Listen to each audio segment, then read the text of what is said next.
भगवान श्री कृष्ण की मधुर बाल लीलाएं। बकासुर उद्धार लीला में आगे। सुखदेव जी कहते हैं कि देवतागण दिव्य नंदन कानन के मल्लिका, जूही, मालती, चम्मक, नागेश, बेला आदि फूलों को लेकर के श्री नंदन के अंगों पर बरसाने लगे। सारी वन स्थली, वन भूमि, देवलोक के देव सुगंध से संपन्न फूलों से ढक गई। सारी वन स्थली में मानो फूलों का बिछोना हो गई, बिस्तर बन गया फूलों का। और देवताओं ने कहा कि आज सब वाद्य बजाओ। अब वहाँ धुंधवी बजने लगी, नगाड़े बजने लगे, शंख बजने लगे और देवता लोग सुंदर सुंदर स्तवन पाठ करने लगे। सारा अंतरिक्ष देवताओं के मधुर गान निनाद से एवं वाद्य की ध्वनि से भर गया। देवता लोगों के मन में तो भान ही नहीं, थोड़ा सा फूल और बरसा दें।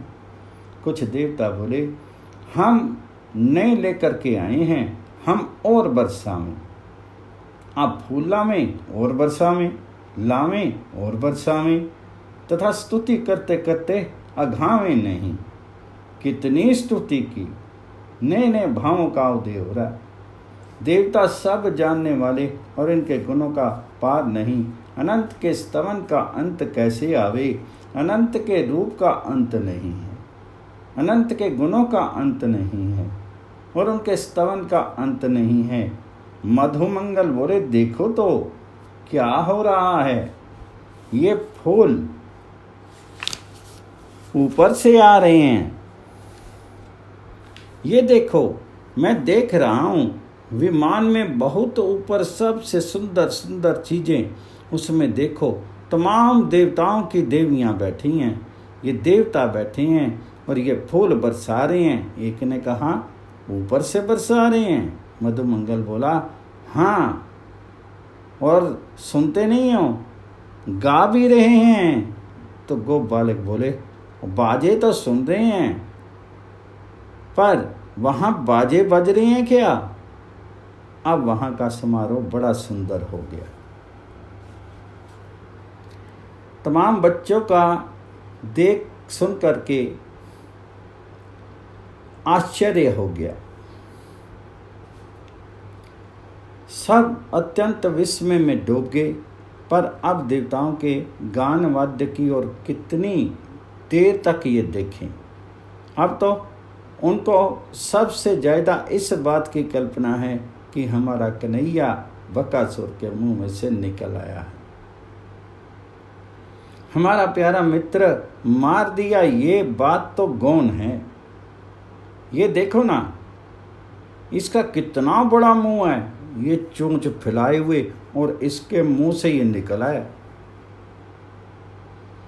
जैसे मरे हुए शेर में प्राण लौट आए। इसी प्रकार इससे पहले ज्ञान शक्ति आई और अब क्रिया शक्ति है। शक्ति संचार हो गया, इनका रोम रोम प्रफुल्लित हो गया। सभी उठे और दौड़ दौड़ करके अपने गले लगा लिए, भुजा पाश में बांध लिया। उसने कहा कि हमने बांधा, और उसने कहा कि हमने बांधा। ये सब से बंध गए, सबसे गले लग गए, सबकी छाती से चिपट गए एक ही साथ। यही ऐश्वर्य शक्ति ने काम किया।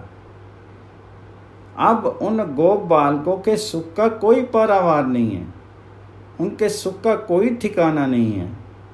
अब इनके प्राण आ गए। जब कोई दुख के बाद सुख आता है तो वह सुख बहुत प्यारा लगता है। जो सुख में सुख आता रहता है वह सुख भी वहाँ का दूसरा है। किसी भी सुख से कभी चित्त उबता नहीं है, नित्य नव सुख ही दिखता है वहाँ पर। हमारे सुख में, विषय सुख में और प्रेम सुख में ये बड़ा अंतर है। विषय सुख बार बार मिलता रहे तो मन उसकी तरफ आकर्षित नहीं होता। हमारे मन में किसी विषय की चाह हो, और वो नहीं मिले तब तक बड़ी उत्कंठा रहती है, और मिलने के बाद कुछ समय तक उससे मन बड़ा रमता है, बड़ा प्रिय मालूम पड़ता है। वह चीज़ अगर हमेशा पास रह गई तो फिर उसकी उपेक्षा होती है, उसकी तरफ मन खिंचता नहीं है, चाहे वह चीज़ पहले कितने ही प्रलोभन की रही हो, कितनी ही लुभाने वाली रही हो, मिलने के बाद कुछ दिनों में उसकी उपेक्षा हो जाती है। परंतु ये प्रेम राज्य में नहीं होता है। प्रेम राज्य में प्रेम शब्द कभी भी कुछ भी पुराना होता ही नहीं। ये प्रेम राज्य का नियम है। जहाँ पर विशुद्ध प्रेम है वहाँ पर अनुराग की सामग्री का सौंदर्य कभी भी घटता नहीं, निरंतर बढ़ता रहता है, चाहे अवस्था कुछ भी बदल जाए। वहाँ ये बात थी नहीं, तथापि लोक दृष्टि में कहने के लिए सुख में सुख आता है तो उसकी कोई परवाह नहीं होती है, पर भयानक दुख के बाद जब सुख आता है तो वह सुख बड़ा प्रिय मालूम होता है। जब ये राक्षस श्री कृष्ण को निगल गया, उन्हें बड़ा दुख हुआ कि अब तो हम मारे गए। प्राण कंठ का थी नहीं आई, प्राण निकल से गए। केवल योग माया की शक्ति से आँखों में रोशनी बनी रही। इनके सिवाय सांस प्राणों का स्पंदन बंद हो गया, श्वास चलने बंद हो गए। नबज देखे तो उसमें कुछ नहीं, लेकिन जब ये देखा कि अब ये बड़ा सुंदर श्याम सलोना सामने खड़ा हंस रहा है, तो इनके प्राणों में प्राण आ गए। दैत्य का क्या हुआ? कहते हैं कि उसके संबंध में कुछ पूछना है क्या? वह तो अनादि भाव प्रवाह जो था उसके लिए उससे बहुत दूर निकल गया।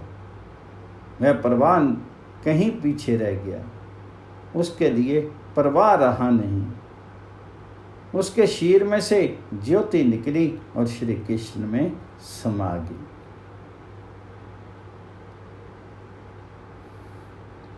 यहाँ जिज्ञासा होती है कि ये था कौन? ये जो बकासुर रहा वह क्या था? ये सौभाग्य मिलना मुश्किल है ना भगवान जी के हाथ से। जिसका इस प्रकार मरण हो उसका भी कोई इतिहास होता है। ये पुराना इतिहास है। हेग्रीव नामक एक राक्षस था। हेग्रीव का एक लड़का था जिसका नाम था उत्कल। ये उत्कल बड़ा बलवान था। इसने तमाम देवताओं को जीत करके सारी पृथ्वी पर विजय प्राप्त करके यह मदमत हो गया। भगवान जी के भक्त किसी भी विजय की प्राप्ति से मदमत नहीं होते। उनकी भक्ति भगवान में बढ़ती है और भगवान ने ये कार्य किया, और जो विषयी लोग हैं वे वहाँ पर अपनी सफलता और अपनी बुद्धिमत्ता मान करके बल गर्वित हो जाते हैं। वह असुर रहा। असुर में और देवताओं में यही अंतर है। आसुरी और देवीय संपत्ति में यही अंतर है। असुर अभिमानी होता है और भक्त दीन होता है। भक्त भगवान जी के चरण आश्रित होता है और वो भोग आश्रित होता है। उसके मन में बड़ा गर्व होता है। वह दुर्मांध होकर के जहाँ तहाँ घूमने लगा, अब उत्पात करने लगा और ऋषियों को जान करके छेड़े, ऋषियों के आश्रमों पर जाए, और वह बेचारे निरीह किसी से बोले नहीं और किसी के बीच में विघन डाले नहीं, कुछ करें कराए नहीं, ये उनसे जाकर के छेड़खानी करें। पर ऋषि बड़े संयमी, क्रोध उनको नहीं, क्षमापरायण थे।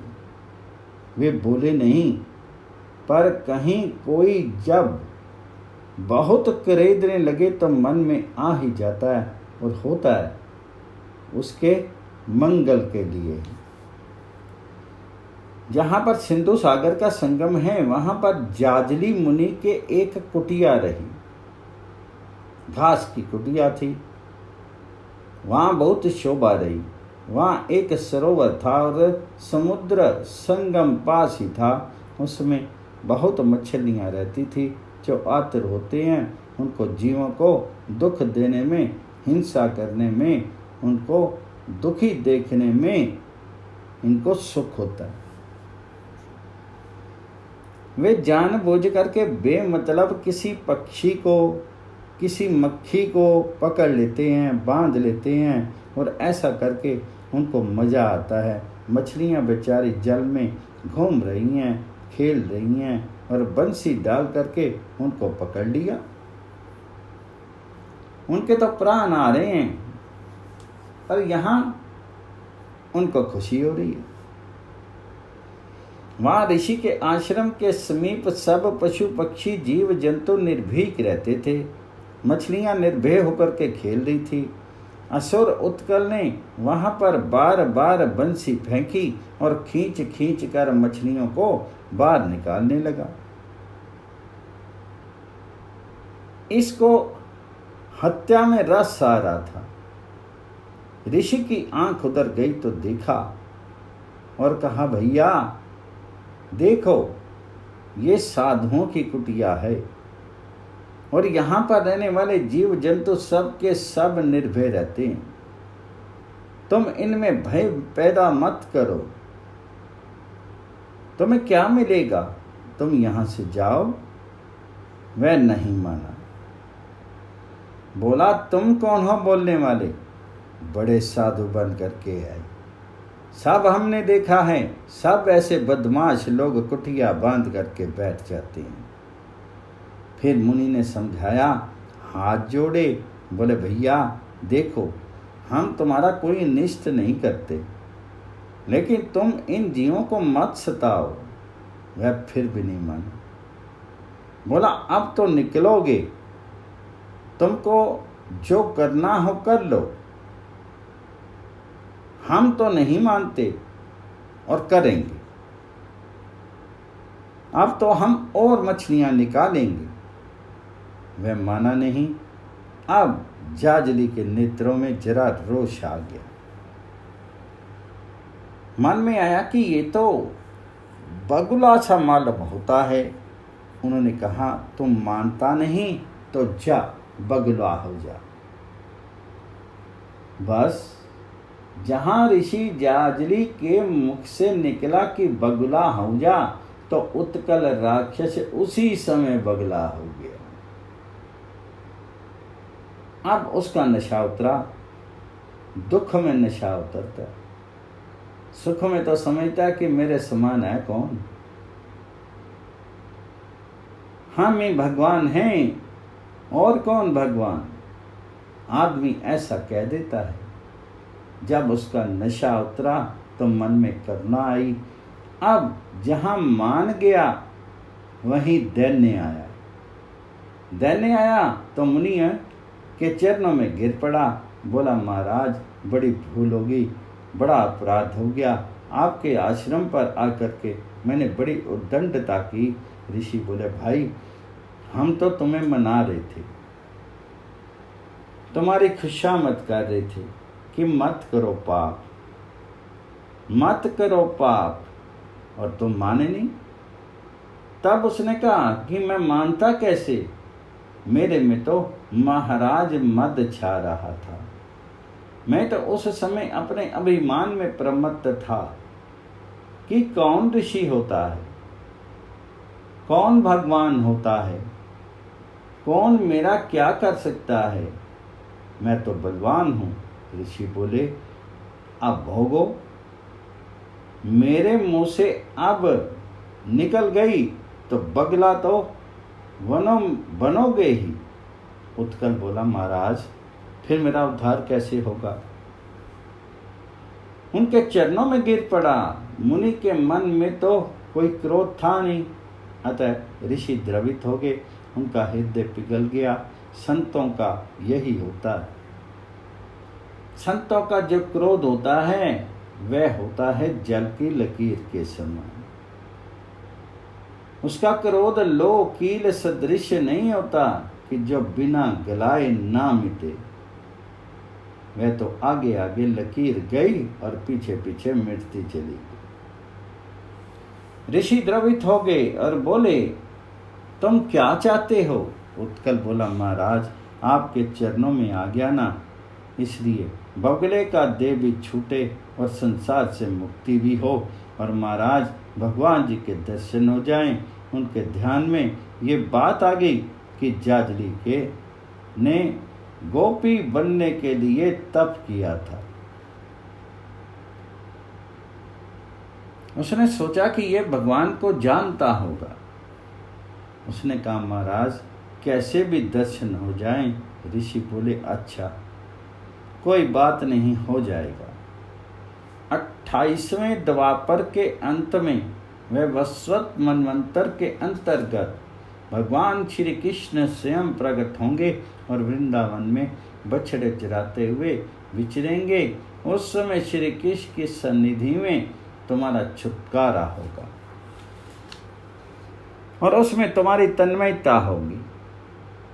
तुम उनके दिव्य लोक में जा पहुंचोगे।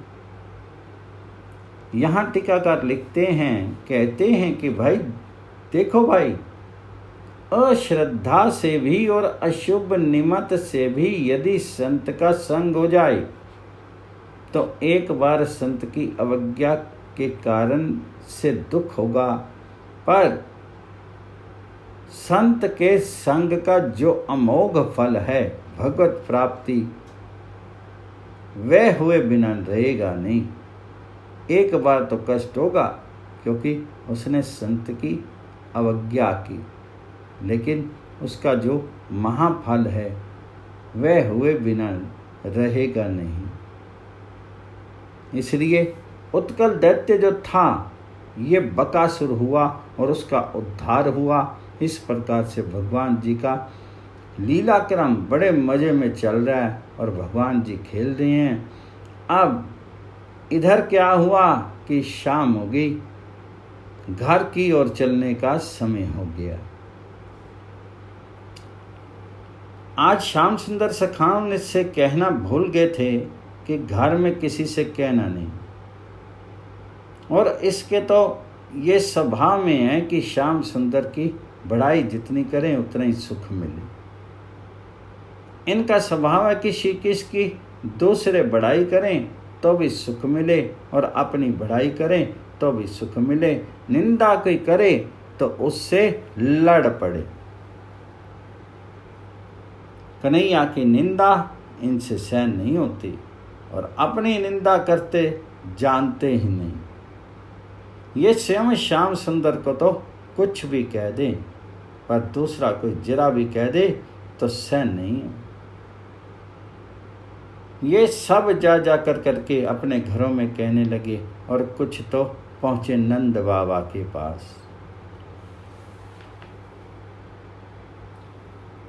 इस प्रकार जब आकर के ब्रज बालकों ने घर में कहा तो सब के सब आनंद में भरे थे। वे सुनाते जाएं बात और आनंद के मारे उन सब के आंसू छिड़क पड़े। बका बिदारी चले ब्रज को हरि, सका संग आनंद करत सब, अंग अंग वन धातु चित्र करी, वन माला पहिरावत श्यामी, बार बार अंकवत भरत धरी, कंस निपात करोगे तुम ही, हम जाने जे बात सही परी। पुनि पुनि कहत धन्य नंद जसुमती, जिन्हीं इनको जन्म्यो सो धनी धरी, कहत इहे सब जात सूर प्रभु, आनंद आंसू ढरत लोचन भरी। सोदासी ने उन सबके चेहरों को देखा जब वे बकासुर का विदारण करके चलने लगे। वापस तो सब के सब सजे हुए थे। सब वन में ये रोज करते, वन की धातुओं को ले करके उन्हें रगड़ लेते, कुछ चित्र बना देते, कुछ कुछ ही बनाता, अपने अंगों को सारे चित्रित करते, सजाते और वनमाला पीछे पीछे करके रहते। भैया श्याम सुंदर, आप मेरे अब आज मैंने पिरोई है, पहन लो, बड़ी सुंदर लगेगी। वनमाला पहनाते, बार बार गले लगाते और कहते भैया तुम बड़े बहादुर हो। पीठ ठोकते और कहते हैं कि कंस को तुम ही मारोगे। हमने जान लिया कि कंस को तो जरूर मारेगा। यशोदा मैया और नंद बाबा को धन्य है कि तुमने उनके यहाँ जन्म लिया। इस प्रकार कहते कहते उनकी आंखों से प्रेम अश्रु की धारा बहने लगती। जब जल्दी लौट करके आते तो आगे विषय आवेगा कि तमाम ब्रज सुंदरियां अपने अपने घरों के दरवाजे पर झांकी देखने के लिए खड़ी रहती और यशोदा मैया तो रोहिणी जी को कह देती कि तुम काम में लगो, तो बेचारी काम में लग जाती और यशोदा मैया खड़ी रहती कि कब आवे। आते ही कभी तो दोनों उनके ऊपर चढ़ जाते। धूली धूली धूली भूली तमाम लगी रहती। बढ़िया साड़ी लहंगा पहने मैया रहती तो धूल झाड़ती नहीं, मैया बड़ी प्रसन्न होती। जब ये आज आए तो मैया दोनों के हाथ पकड़ करके खड़ी हो गई। उनके साथ आज बहुत सखा मैया के घर आए। आज तो बढ़ाई सुनानी है, मैया को बढ़ाई सुनानी है कन्हैया की, तो मैया को सब बात सुनानी है। बहुत से सखा साथ आगे और बोले मैया तुम्हें आज की कन्हैया की बात सुनाएं। आज हमने बड़ी अचरज की बात देखी। अरे मैया देख, इससे परे तो कोई कौतुक हो ही नहीं सकता। ऐसी चीज बनी कि सारी पृथ्वी को ये विस्मृत कर दी। इसने क्या किया बताओ तो सही, माँ ने कहा। तो सखा बोले अरे मैया क्या बताऊं, हमारे कन्हैया ने उस बैरी पर इतने जोर का हमला किया कि बस बताने लायक नहीं। आज हम लोगों ने जाना कि कन्हैया के हाथों में कितना बल है, कन्हैया की भुजाओं में बड़ा पराक्रम है।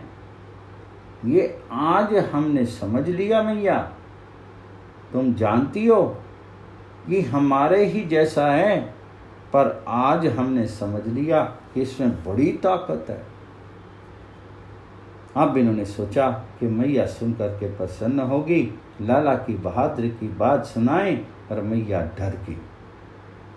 मैया के वात्सल्य भाव जागा। मैया अब तक तो नीलमणि के सुंदर बदन की शोभा देख रही थी और पूरे ध्यान से उनका मन उसी में लगा था। अब वहां से तो मन हट गया और बच्चों से बोली बताओ वहां क्या हुआ, कौन शत्रु था। उसने सोचा कि बच्चे तो कुछ जानते वानते नहीं, कोई राक्षस आया होगा और कुछ कर गया होगा, ना मालूम क्या हुआ है। मैया डर गई और बोली क्या हुआ बताओ तो बच्चों ने कहा मैया वहां कोई एक आया था और उसने तमाम अपना बदन फुला रखा था और पहाड़ सा लगता था मैया, दिखता था बगुला, बगुले जैसा दिखता था, पहाड़ के समान लगता था मैया। उसने चोंच फाड़ रखी थी। मैया डरी और बोली तो क्यों फाड़ रखी थी उसने चोंच। तो गोप बालकों ने कहा हम सबको निगल जाना चाहता था, लेकिन मैया हम कन्हैया की बात क्या बताएं। उसके सिर पर तो मोती नाच रही थी, वह बड़ा चंचल रहा, शांति उसको थी नहीं और उसकी चोंच थी मैया बड़ी तेज धार वाली और उसकी चोंच से आग सी निकल रही थी और टेढ़ा मेढ़ा चल के जा रहा था। पर मैया तेरे पुण्य का क्या ठिकाना, तो बड़ी पुण्यवती है। ये देखना फूल सा कोमल कन्हैया, और उसने देखते ही देखते जैसे वह तिनके को चीर देता है, उसी तरह उसको चीर करके फेंक दिया। हम लोग देखते ही रह गए और पता ही नहीं लगा। मैया तेरे इस सुकुमार कुमार ने तुरंत ही उसको तिनके की तरह चीर करके फेंक दिया। अब मैया से ये नहीं कहा कि वे पहले मुंह में निकल गया था। ये कह देते तब तो मैया के प्राण ही सूख जाते। अब मैया के मन में उत्फुल्लता प्रसन्नता आ गई कि बड़ा भारी राक्षस कोई आया होगा, पर नारायण की कृपा से उसको मार दिया। आज नई नई बातें सुन करके तमाम गोपी इकट्ठी हो गई थी। बच्चे कह रहे थे ना, इसलिए नज़दीक नज़दीक आ गई। अब मैया के मन में चिंता लगी कि देखो वहाँ छोड़ करके यहाँ आए और यहाँ भी उत्पात पीछे लगे। गोकुल छोड़ वृंदावन आए, उत्पात भी पीछे आए। मैया के आंखों में आंसू आ गए। मैया बोली, बहनों जिस कारण से गोकुल को छोड़ करके यहाँ हम आए, वह तो यहाँ भी हमारे पीछे पीछे भय उत्पात आ गए। यहाँ भी असुरों का उत्पात होने लगा। और क्या बतावें बहन, ये जो मेरा नीलमणि है, ये सांवला, ये बड़ा चंचल है, मानता ही नहीं, जहाँ कहीं चला जाता है। क्या जरूरत थी इसको चोंच के पास जाए, पर इसका सास तो बड़ा भारी है। ये परम सासी है और तनिक भी डरता नहीं, मानो डर से छू ही नहीं गया। बहन अब क्या करूं, अब कहाँ जाऊं, पता नहीं गुरुदेव की क्या इच्छा है, क्या भाग्य करवाना चाहता है। जहाँ जाती हूँ वहीं भय पीछे लगा रहता है। यूं कहते कहते मैया के मुख पर उदासी आ गई, आंखों में आंसू छा गए। अब ब्रजेश्वरी उदास खड़ी रही और सारे वृंदावन में समाचार फैल गया। सब लोगों के प्राण में प्राण आए कि अरे कन्हैया बच करके आ गया। कन्हैया इतने बड़े राक्षस के हाथ से बच करके आ गया। नारायण ने उसको मरवा दिया। समस्त वृंदावन में सबके प्राण चंचल उठे। सब देखने को सब उत्सुक हो गए और तमाम ब्रजमंडल नंद बाबा के घर में इकट्ठा हो गया। सभी बालकों से पूछे, बालक हंस हंस कर सब बताएं। कोई बोले हमने देखा, कोई बोले हमने देखा। उन्होंने ये बातें सुनी और सुनने के साथ ही उपनंद और नंद के तो हाथ जुड़ गए। अपने आप बोले, हे नारायण देव, आपने बड़ी कृपा की कह करके नारायण के चरणों में गिर गए। फिर उन्हें बड़ा विस्मय हुआ कि अरे इसने चीर डाला उसको। इस नन्हे से बच्चे ने उस इतने बड़े दुर्दांत दानव को चीर दिया। क्या बताऊं, आज तो ये मानो हम लोगों को छोड़ करके दूसरे लोक में चला गया था।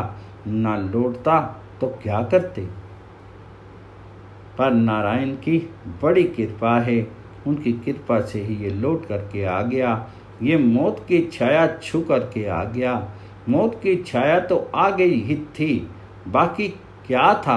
नारायण की बड़ी कृपा है कि जिससे हमारा खोया हुआ धन हमें प्राप्त हो गया। प्रत्येक गोपी के हृदयों में अनुराग की मानो बाढ़ आ गई। अनुराग उमड़ चला और सबके नेत्र श्री कृष्णचंद्र की ओर लग गए। श्री कृष्ण को देखते देखते उनकी आंखें अघाती नहीं, आंखों की पलकें पड़नी बंद हो गई और ये बार बार अतृप्त नयनों से श्याम सुंदर की झांकी देखने लगी। उनकी धूली धूसरित देह है, हंस रहे हैं, मृदु मुस्कान है और मानो कुछ हुआ ही नहीं। भोला शिशु खड़ा है, सबको बड़ा सुख है। सुखदेव जी कहते हैं, सब आपस में बात करने लगे। इतने में उपनंद से नंद बोले, देखो नारायण का कितना हम लोगों पर अनुग्रह है, कितने आश्चर्य की बात है। अब तक कितने कितने इसके ऊपर विघ्न आए। पूतना से लेकर के सारे राक्षस तक की बात याद कर ली। इस पर कितने अनिष्ट आए, पर जो अनिष्ट आए उन्हीं का अनिष्ट हो गया। ऐसा क्यों हुआ? इसलिए हुआ कि जो सब लोग आए हैं उन्होंने अपनी अनिष्ट की सामग्री पहले से जुटा रखी थी। उनके अपने ही कर्म से उनका अनिष्ट हो गया। उन लोगों ने बड़ी मात्रा में अनिष्ट का संग्रह कर रखा था। उनके पाप का बड़ा घड़ा भर गया था, इसलिए उनका अनिष्ट उनको खा गया। देखो ना, कितने आश्चर्य की बात है कि कितने बड़े बड़े बलवान, जिनके वज्र के समान शरीर, और ये हमारा फूल से भी सुकोमल कुसुम सुकुमार बालक, इसका ये बाल भी बांका नहीं कर सके, कुछ भी नहीं कर सके। इसका सब बातें हैं इनका प्राण लेने के लिए। और जैसे कोई पतंगा प्रज्वलित अग्नि में जाए और जा कर के खुद उसमें गिरे और भस्म हो जाए, उसी प्रकार से ये आए तो हैं मारने के लिए। जैसे पतंगा जल करके भस्म हो जाता है, उसी प्रकार से जो आए वह भस्म हो गए। ये क्या बात है? इन्हें गर्ग जी की बात याद आ गई। बोले, जो वास्तविक वेद के अर्थ को जानने वाले तत्वज्ञ महापुरुष हैं, उनके मुंह से निकली बात सच्ची होती है, कभी झूठी नहीं होती है। गर्ग जी ने कहा था कि नारायण के समान इसमें गुण है।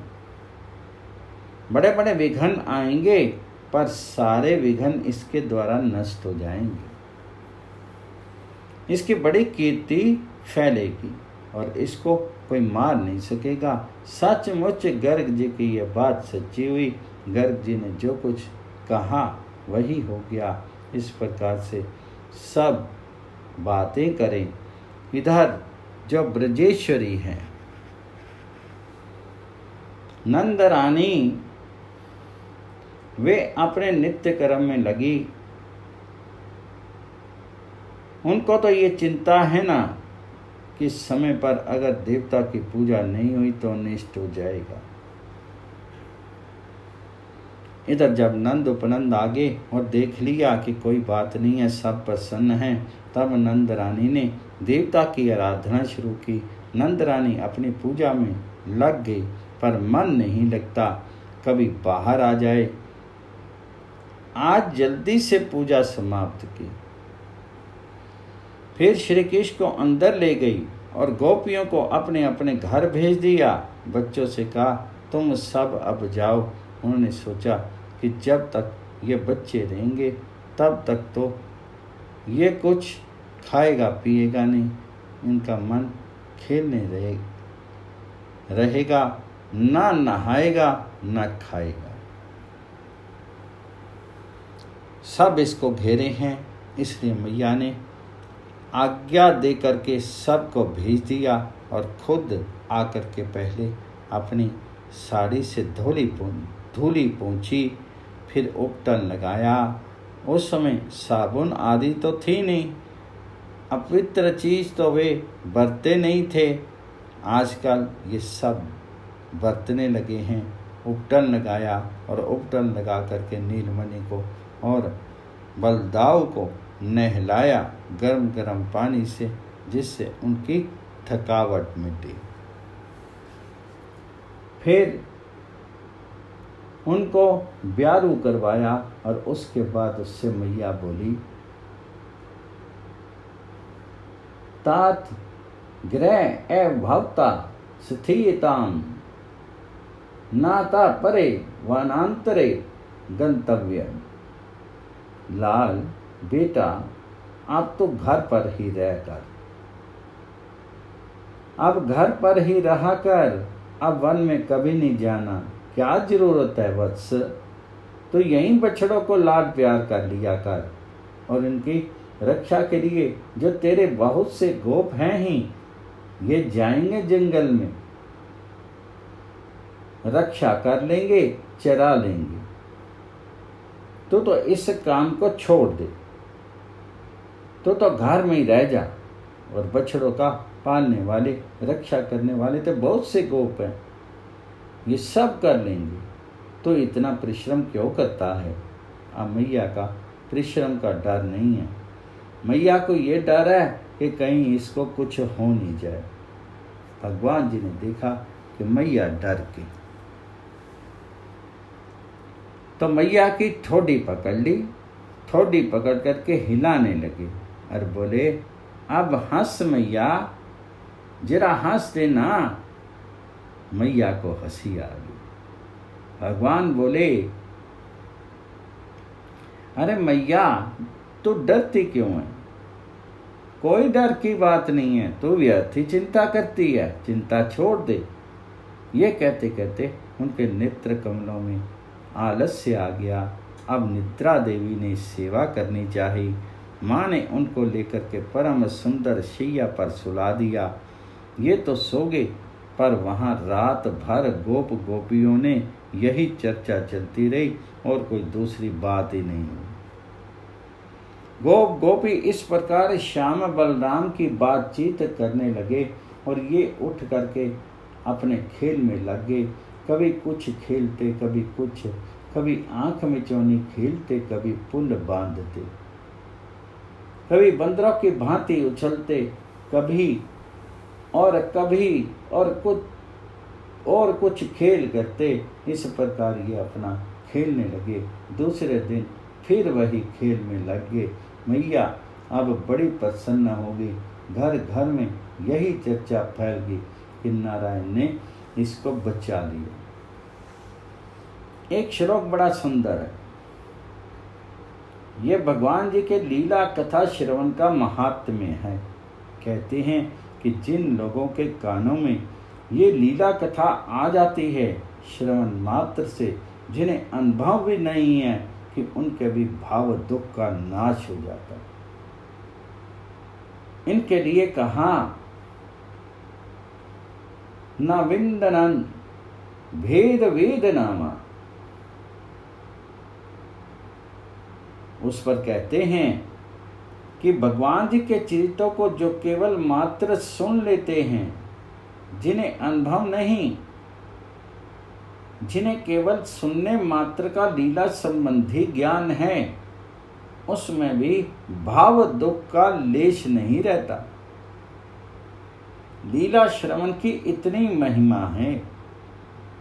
यहाँ वृंदावन वासियों के नेत्रों के सामने स्वयं विराज रहे हैं, लीला कर रहे हैं। ये जो श्री कृष्ण चरित्र का प्रत्यक्ष प्रवाह बह रहा है, इसमें भाव वेदना की अनुभूति नहीं होती, तो क्या आश्चर्य है। सब के सब भाव वेदना से मुक्त और श्री कृष्ण प्रेम रस से आप्लावित हृदय हैं तथा सब धन्य हो रहे हैं। बाल कृष्ण भगवान जी की जय।